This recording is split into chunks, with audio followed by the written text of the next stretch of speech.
sorry. I got to do this. That's a secret symbol. Everybody coming out for our first 2021 Brevard County Brevard County Redistricting Committee meeting. We have everybody at the seats. It's a little unusual arrangement because we're trying to make sure we have everybody's social distance. So that's why, obviously that's why everyone's spread out, so I appreciate everyone coming. We have the agenda up here on the screen for y'all.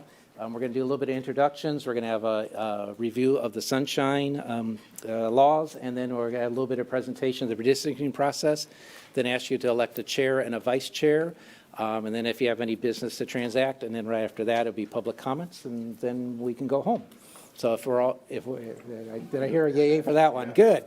So if we're all ready, let me introduce myself. I'm Jim Liesenfeld. I'm Assistant County Manager for Brevard County, obviously. Over here we have Abby Jorenby. She is a Deputy County Attorney. She'll be helping us staffing the meeting. I'm not supposed to mention Pat Mister, but there's Pat Mister, our Administrative Assistant at the County Manager's Office. So she'll be taking all the minutes.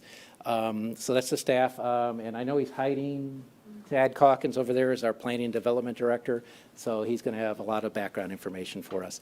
We're asking if each of the members could introduce themselves. I'm pretty sure you all know each other, but it helps as we get you on that we have everybody's name and place, and Pat wanted to get to know everybody. So if we could start with Mr. Christofoli, and we'll work our way around the outside and then do the inside table. Hey, I'm sorry, Mr. Christofoli, hang on, I forgot one thing. At your position, there are microphones. We are live. The button right in the middle, it says push. If the microphone, if you see the green light, if it's lit, that means you're on. And if it's not lit, then your microphone is not active. So thank you. Forgot about that. Thank you, Jim. Steve Christofoli, representing District 5.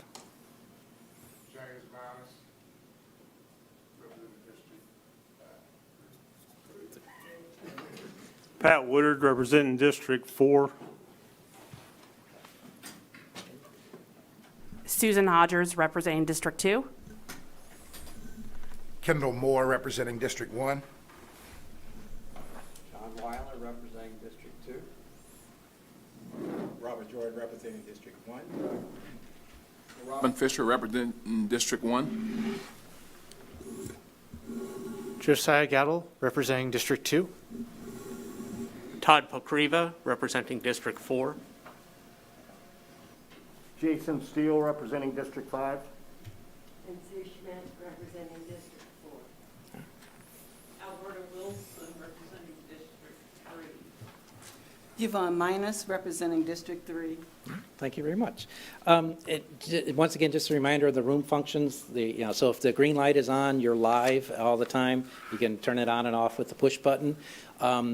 We do have this set up. Space Coast TV is running the meeting. It's not on Space Coast TV. We are streaming it online because what we can do is then we can capture the closed captioning, and that will make it a lot easier for us to capture the minutes. Also gives us an extra backup of the meeting. So just to let you know, it is right now running through our stream. And what we're going to do next is we're going to have Abby come up, and she's going to do a presentation on the Sunshine Law. Oops. I want to put myself up there. And there you go. Well, good evening, everyone. Once again, my name is Abigail Jorenby. I'm a Deputy County Attorney for Brevard County. You can call me Abby. So I will be here for the committee meetings going forward. Tonight, I'd like to just present briefly a little bit about Sunshine Law. As you may be aware, this committee is subjugated to the Sunshine Law. So we do need to go over some requirements that we have for our meetings going forward. So bear with me. So to begin, just a basic overview, what is the Sunshine Law? This is the Florida's government in the Sunshine Law, which is basically an open meeting law. It provides the right of access to governmental meetings. So essentially, this is guaranteed by the Florida Constitution and obviously is in our Florida statutes. It's very simple. It seems to be simple, but it's essentially the meetings have to be open to the public, where we have public participation and presence, as well as we have to give reasonable notice, and minutes of the meeting have to be taken. So what does that mean for this particular committee as we go forward with our meetings here? Essentially, the Sunshine Law applies to any gathering, whether formal or casual, of 2 or more members of the same board, council, or committee, where they discuss any matter on which foreseeable action will be taken by that committee.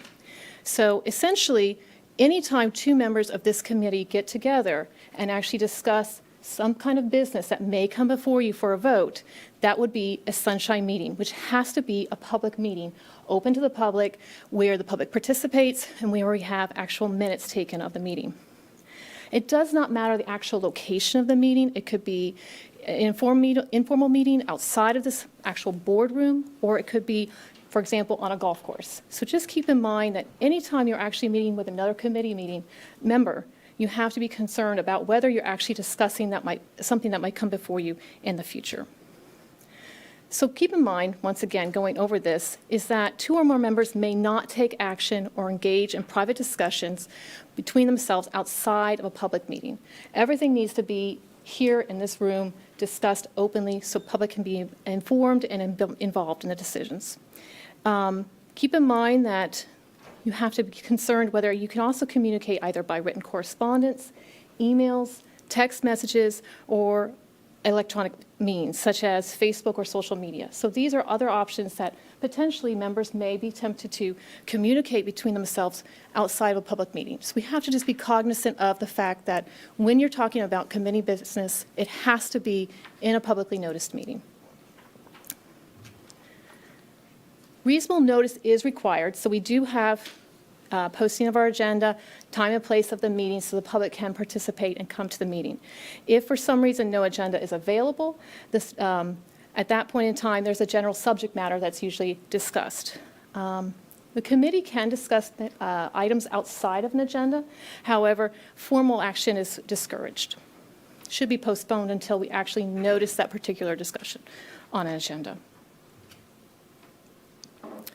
We do take minutes, so that's why we have Pat here tonight. She is taking minutes, and we are actually going to do verbatim transcripts based off of what Jim was discussing earlier. But that's not required, but be aware that there are minutes being taken and that they are requirements that they have to be promptly recorded and open to public inspection.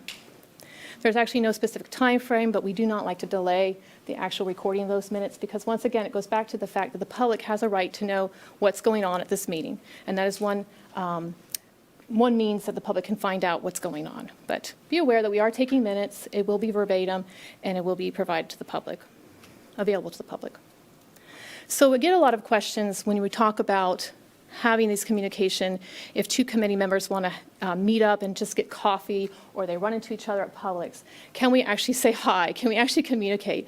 And yes, you can. It's really the whole issue is that if it's something that is business of this committee, that you cannot discuss outside of a public meeting. So if you run into each other at Publix, yes, you can say hi, how are the kids, have whatever social interaction you want. You can go out to dinner. It's just we want to avoid the appearance of impropriety. And you also want to avoid the fact you cannot discuss committee business outside of a public noticed meeting, such as this. So yes, that is a question I get a lot. And obviously, most of you probably know each other, have social interactions. That is absolutely fine. And you can participate that way. Just be aware, do not discuss committee business amongst yourselves outside of the publicly noticed meeting. Can I meet with staff? Absolutely. So Jim and I are available during this whole process. We can answer questions, and that's why we're here to help facilitate this process as we go forward from here. You can definitely talk to us, communicate whatever questions. In fact, I like to always offer that I'm here to help. I'm supposed to be, if you have a question, I don't ever want you to feel like you're alone and you don't have an answer. You have the ability to call Jim, myself, and reach out to us so we can assist you. However, with that said, we cannot be a conduit, so we cannot be a go-between between you and another committee member on maybe a question you have about something. We cannot talk about that. We cannot say, hey, committee member X wants to do this. What do you think, committee member Y? We cannot be a conduit, so that is just something to keep in mind. We're here to help, we're here to facilitate, but we cannot be that conduit or go-between members. So, another interesting question. Can you participate in other board meetings? So let's say you would like to, after a couple committee meetings here, attend a Board of County Commissioners meeting later on. Absolutely. Committee member may go to another meeting. They can go to the Board of County Commissioner meeting.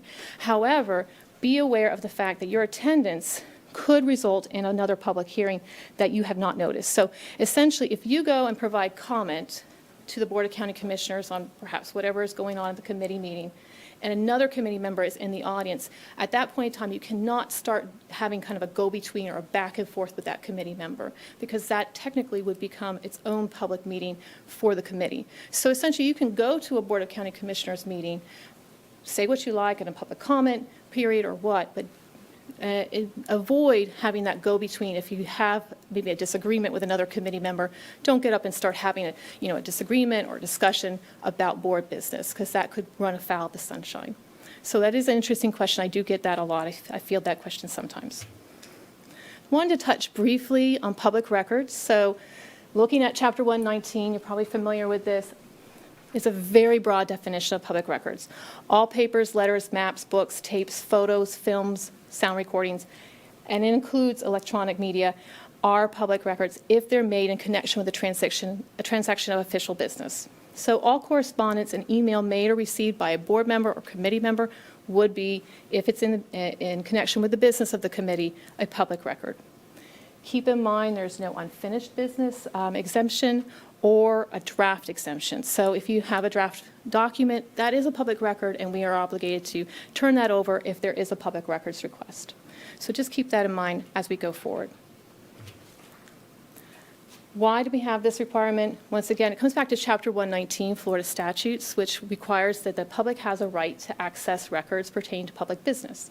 So it is essentially, there are exemptions to certain records, certain documents, certain information that can be exempted from a public record, but that is determined on a case-by-case basis to ensure the compliance with the statute. And so what happens if for some reason in the course of being a committee member you receive a request for a public record? Go ahead, immediately report it to staff. We can help process that request, so that way we comply with state law and we're not running afoul of the public records. But essentially, once again, going back to public records and sunshine law, keep in mind, this is totally, the genesis is to give the public the right to have access to these meetings, the right to participate in the meetings and to know what's going on. There's no closed meeting per se. So if you keep that in mind, if that's your lodestar, you're going to be fine, because you'll be always making sure that if you talk to a committee member, you're only doing it at a public meeting that's been noticed correctly pursuant to state law. You're not talking to someone about public, committee business, outside of a board meeting. So essentially, if you keep that in mind, why we do this is to make sure public participation is preserved, then you should not run afoul of that. But once again, I'm here for questions. If for some reason tonight you don't have any questions, but you think of something later on, we're here to help. I don't want anyone to feel like they're alone or they have something they're concerned about. Always just reach out to us. You can reach out to Jim. I know he has his cards here tonight. You can reach out to me as well. We're here to facilitate this meeting, to make it as painless, hopefully, this process as possible, so we all can produce a product that we are proud of. So please let me know if there's any questions tonight. I can answer if I see anyone. But obviously, if there are any questions that come up as we go through, I'm here to help. But thank you.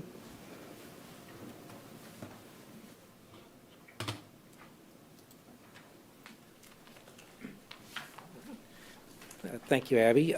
Members, at your seats, we have packages out for everybody, or we'll call packets. So you'll see we have an agenda there. There's the sunshine presentation is included in there. The presentation I'm going to show you guys in just a moment is also on there. Map of the county, and then there's the book that is the Brevard County Charter. So, and then there's, just for information, the bylaws from the last redistricting committee. So we want to make sure we have everything out there for you. I'm just going to go over a few items, a little bit of the background of the why we redistrict and what the rules are, and then we'll go ask there any questions, and then we can go further from there. Chapter 124 of Florida Statutes defines how you're supposed to divide each of the counties into different county commissioner districts. So it's right there under Chapter 124.01. And then Chapter 124.02 describes on how we have to publicize once you guys have finished your work, present it on the board, they approve it, how the board has to give the publication notice, make sure the public sees it. It has to be advertised for 2 weeks or and posted so the public can access all the information. And finally, under Florida statutes is, and once it's done, we have to put the boundaries together. Once again, that is adopted by the Board of County Commissioners, and then we send it up to the Department of State. We have, as you know, in our county, we have a Brevard County Charter. I will tell you, one thing we had learned, we're one of the 3 counties in the state of Florida that has a redistricting committee. And according to Florida Association of Counties, apparently we were the first one to have a citizen redistricting committee. In case you're wondering, the other 2 are Columbia County, and then Pinellas County is just starting up there. So, we're here. We're a little bit unusual for the rest of the state, but we've been doing this. This will be our 3rd time underneath the charter of putting the redistricting together. So under 2.1 of the charter is, the commission shall be comprised of 5 members, and each district should have 1 commissioner. Section 2.2, I won't go through the entire part, but 2.2 talks about how we should divide the county up, the fact that we have a committee made up of 15 members that you're all been selected for. And then once you make your final decision, you pass it on to the Board of County Commissioners. The county commissioners can only accept or reject what you guys recommend to the board. They cannot change it. If they reject it, then they would bring it back to this committee to work on it. And then there's some other regulations that are in the charter requirement. Under 7, I put it 7.4 in there for charter review. The reason why that's in there is the redistricting committee has to be set up in the same manner as the charter review. So you can see right on there, the charter review commission has to be 15 persons with no less than 2 members residing in each commission district. So we have 15 members here, 5 from each district, and we have at least 2 members that live in each of our 5 districts across the county. The mission of the committee basically is to study the population data that we receive from the U.S. Census Bureau that will show us the population of the county, where it's at. You have to conduct all your meetings in public, and they have to be open to the public. And then you provide a recommended plan to the Board of County Commissioners for the district bounties that you see based on the information that you will receive from the Census Bureau. And by the way, I tend to keep talking fast, so if you have any questions, please just stop me. Now for the interesting thing you may or may not have heard, COVID-19 has delayed the census calculation. They went through the census last year. Normal timeline is the Census Bureau would deliver state data to the state by March 31st with the local data to follow. Census Bureau, after we scheduled this meeting, put out a notice that their current timeline, their target timeline, they use the word target, not deadline, it will be to present a national delivery of data, and their target timeline is September 30th. So as of this moment, we are not expecting to have specific data for redistricting from the Census Bureau until September 30th. The data sources that we'll get you guys the information from, what you'll be working off of, is from the Census Bureau. We have GIS software in the county that will be able to work with you. When you start working on the maps or proposals, we will have GIS personnel here to help with the maps. Show you the different ways you want to work the maps. And then last but not least is the Census Bureau will present the data to us in the various census blocks. And there's, definition of the census block. And I'm sorry, I've worked with census blocks for 30 years, so Tad has too, so we know what a census block is, but a census block is how the Census Bureau divides up the different populations in the different areas. I want to just point out a couple of the results from the last 2 redistricting. You see right there in 2001, the population was somewhere in the neighborhood of 96,000 per district. And if you look at the deviation, if you take the lowest deviation, which was District 3, which is 1.55, or the highest negative, and then you look at the highest deviation, which was 1.1, the committee was able to form all 5 districts with a deviation of about 2.7%. So, and then in the next page on 2011, this is what the data looked like before redistricting. So you can see the spread there. They had some districts that were separated by 26%. So they had some work to do. And when they were done with the process, there you see the various population districts. It was right around 109,000 was the goal of the population. And they were able to get the deviation down to about 2.707%. And I don't know if you're all competitive, but I kind of look at that as kind of a target. So we don't have the total population. I will tell you, if you look at University of Florida has Beaver, which is business enterprise something research, I forget the second B. They're estimating our population somewhere around 602,000 people in the county. So you take 602, divide by 5. We don't know, that's for sure. That was their estimate that they gave in 2019. Census Bureau, of course, will give you their final numbers. As soon as we get the Census Bureau number, we'll get those numbers to you. What we've done is, before we received the Census Bureau, we sat down as a staff, went through the calendars, and so these are just possible meeting schedules. We set up meetings that were once a month. They would be in this room at 5:30. Staff is available each of those days. We're trying to work around other calendars. Once you set up your committee and you have your chair and how you want to operate, those meetings aren't set and scheduled. Those are just possible meeting dates that we're already available for. We will work and I will adjust and we'll help you guys on however one meeting dates you want. Just wanted to point out that we had ourselves ready to go if the Census Bureau was ready to go too. The resources available to the committee, we'll have the software available for everybody. I do want to point out, if you give me a second here, make sure I still have it. If you go to the Brevard County website, right there, that's our homepage, brevardfl.gov. You'll see underneath, where it says board meetings. When you click on that, you get a web page that looks just like this. This is all the various county board meetings that go through what our Legistar software is. And if I scroll down a little bit, you'll see, it's a little hard to see here, folks, but right there you'll see March 16th. You'll see the Redistricting Committee. The link's right there. You can click on it. Has the agenda and meeting details. So if I click on the agenda, it will pull it down for y'all. So that way you don't have to keep everything with you. We'll post everything online. The minutes will also get posted through our Legistar. So when you look at the sheet right here, you can see that there's a column in here for minutes. And then under meeting details, as we get more into the meetings, this will be your agenda. There'll be an agenda packet in there. So along with what we'll give you at the meetings, all the information will also be online before you guys meet for the meeting. So I just want to point out it's on the Brevard County homepage, which is brevardfl.gov, and then you just go ahead and click on board meetings, and you'll be able to find the information as we roll through the various meetings. Abby, as Abby mentioned, myself and Abby were the staff contact. You've already received a couple emails from me, so if you still have that, you have my email address, the phone number's there. I have business cards out there. Abby's been copied on the email, so you all have Abby's email address too. We're here to help. We're here to provide information. Please remember, just what like Abby said, is that we're not a conduit. And as we send out emails, we make sure we try to avoid that. But if you receive an email from myself or Abby, don't hit reply all. Just send it back to the single person. That just helps us with the Sunshine Law. All right. So what we have for initial order of business today. This is the next last slide. After I'm finished with this next last slide, we'll ask if you folks all elect a chair.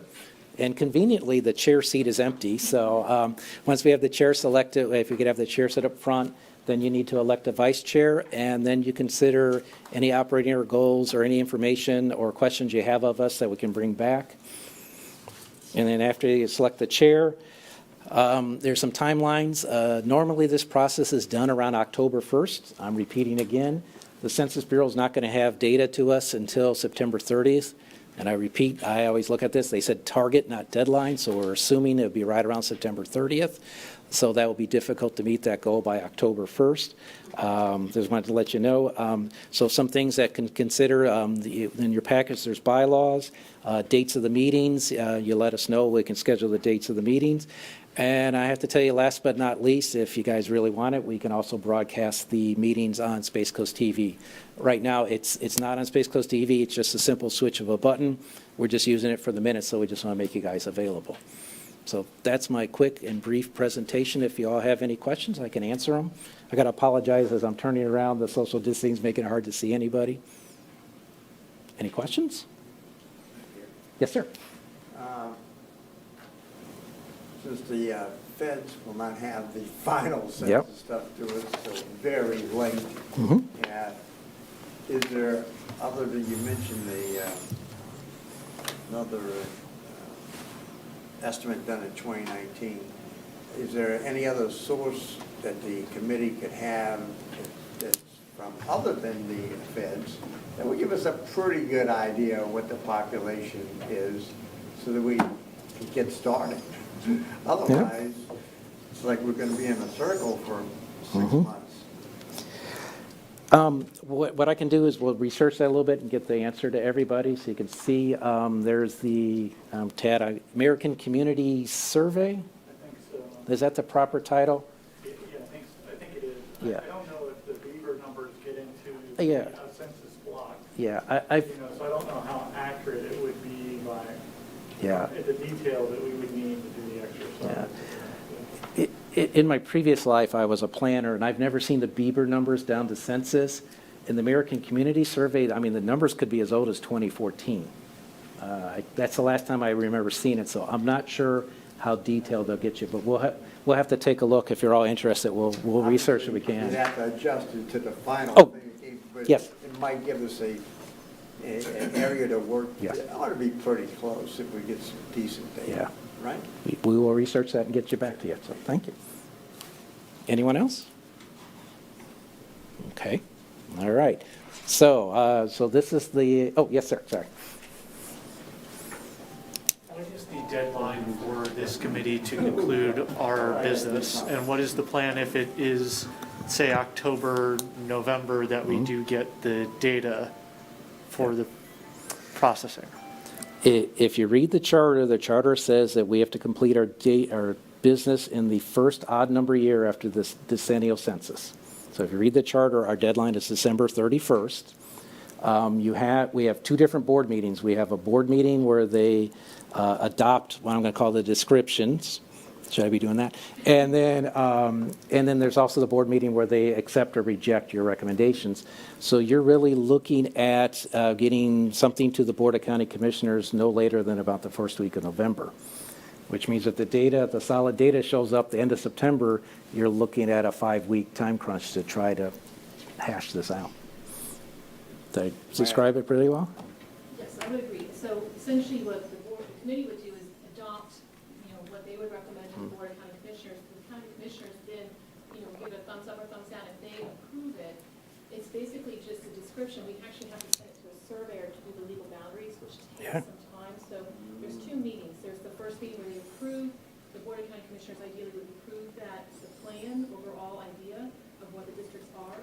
Then you have to wait for us to do that survey preparation, which does take some time. So it would be a time crunch. We're definitely under a time crunch due to the census delay due to COVID, but I think we can take an aggressive schedule potentially through October, assuming we get that data as they told us by September 30th, and then really work it through October, and at that point in time, provide it to the Board of County Commissioners, and be able to get to the surveyors to do the surveys, and then bring it back to the Board of County Commissioners to have that survey attached to the resolution. But it's possible.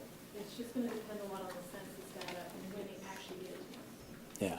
Yeah, and I should also add, we also get it to the supervisor of elections for their review, because they're looking to see how it affects precincts and their different areas. So there's also that review in the middle of it too. So if we receive the data on September 30th, it's a time crunch to get it done based on what our charter requires. Sounds like weekly meetings in October. I could tell you from a staff point, we're already looking at that. So, Scheduling vacations. yeah, and they've already handed me a calendar for October of the different board meetings and the different rooms and what we have. So yeah, so it could be weekly meetings in October. Yes. Any other questions? Okay, so you all ready for the fun part about electing a chair? This is kind of interesting since this is a brand new committee, so we don't have an existing chair.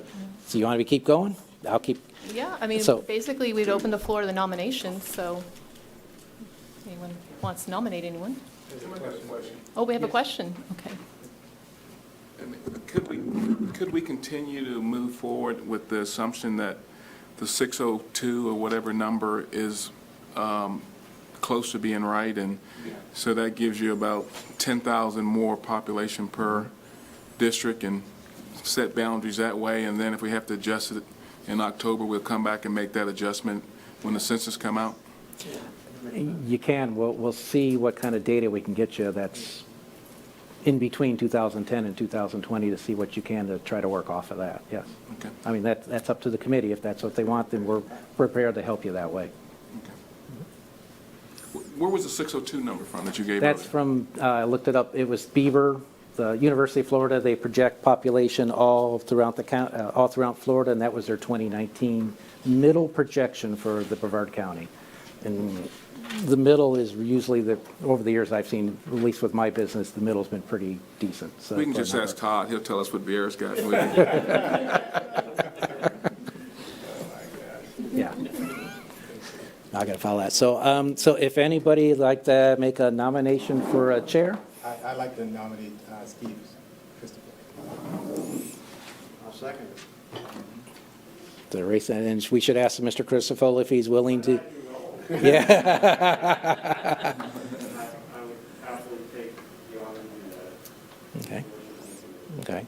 And is there any other? To withdraw the current one, except the chairman. Okay. Mr. Chairman, seeing that we've got a great one, make a motion. Oh, I'm not the chair here, so yeah, sorry. Just staff, but yeah, okay. We'll make a motion to close the nominations on the same one name. Okay, there's a second, all right. Second? You're good with that, Abby? Okay, then all in favor of nominating Mr. Christofoli for Chair of the Redistricting Committee, please say aye. Aye. And if anyone says nay, we'll take the names, but it's unanimous? Okay. Well, Mr. Christofoli, you get the big seat. Well, thank y'all, Yep, I think. yeah. So now we need to do a vice chair? Yes, sir. Floor is open for nomination for vice chair. Yes, ma'am. Mr. Jordan had raised his hand, and I nominate Ms. Yvonne Linus for vice chair. okay. Any further nominations? I'd like to nominate Robin Fisher. Any further nominations? Move that nomination be closed. All right, nominations are closed. We have two on the floor. All in favor of Ms. Yvonne Minus, say aye. Opposed, nay? Did I hear any nays? You don't do it, Nick. How else? I'm Yeah. voting for Yvonne. Okay, so essentially, we would, since you have two nominations right now, we need to have a vote A for, roll call vote? yeah, let's Yeah. go ahead and see if we can do a roll call vote. So who has a roll call? I will go ahead. Okay, all right. So I will start with Robin Fisher. Yvonne, mine's. Okay, Josiah Gattle. Is that, Bottom Fisher. okay. Robert Jordan. Yvonne Miles. Okay, Susan Hodgers. Robin Fisher. Okay, are you getting all this? All right. We just want to make sure.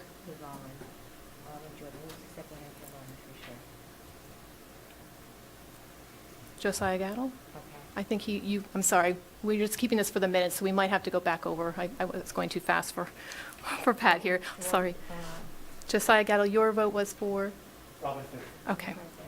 I'm sorry, Kat. I'll be more helpful. I'm sorry. Robert Jordan? Yvonne Miles. Okay, I'm sorry, I apologize. Susan Hodgers? Robin Fisher. Okay. James Minus? Okay. You better, buddy. I imagine so. And then we have Yvonne Midas. Your vote, ma'am, Yvonne Midas, so you're, assuming you're voting for yourself. Okay. And then Kendall Moore? Yvonne Minus. Okay. And then Todd Pokriva, I'm sorry. Okay. Sue Schmidt? Yvonne Minus. Okay. Jason Steele? Can I vote for Yvonne Fisher? I don't think, Yvonne Minus. thank you. John Weiler? Robin Fisher. Okay. Alberto Wilson? Yvonne Linus. Pat Woodard? And Rich Workman? Oh, no, he's not here. And then I have Steve Crisafulli. Yvonne Minus. Members, with your vote, Yvonne Minus will serve as the vice chair of the committee. Congratulations. I'm sorry. All right, Jim, we go to public comment. Sorry. Mr. Chair, unless you have any directions or questions for staff, schedule the next meeting or, Is that something that we need to do at this meeting, or is that something we can send out over electronic communication, or what's the? Yeah, we can do however you prefer. If we want to do electronic communication. Sorry for the unknown answer. I would prefer to do the electronic communication. That way we can communicate on what business we can bring before the committee at a meeting to be scheduled. Okay. And also with the recommendation of some of the information that you can bring back to some of the members of the committee that they've asked for. Okay. Then we will put together what we can determine on population estimates, the latest we can get that out. And then based on that, we'll give you a call and we'll work from there to get the next meeting scheduled. Yeah, I would be leery of any information from the University of Florida, so we'll have to double check that, Mr. Fisher. I knew that was going to do so. All right. Any other comments from the committee before we go to public comment? Seeing none, we're now in public comment. Any public comment? Seeing no public comment, I will take a motion for adjournment. Motion accepted. We are adjourned. The opinions expressed by any member of the public during any period of public comment do not necessarily reflect the views or opinions of the Board of County Commissioners of Brevard County, Florida, Space Coast Government Television, or the program sponsor, and are solely those of the presenter. The Board of County Commissioners of Brevard County, Florida, Space Coast Government Television, and the program sponsor hereby expressly disclaim any and all responsibility or liability for any defamatory or slanderous statements expressed by any member of the public during any such period.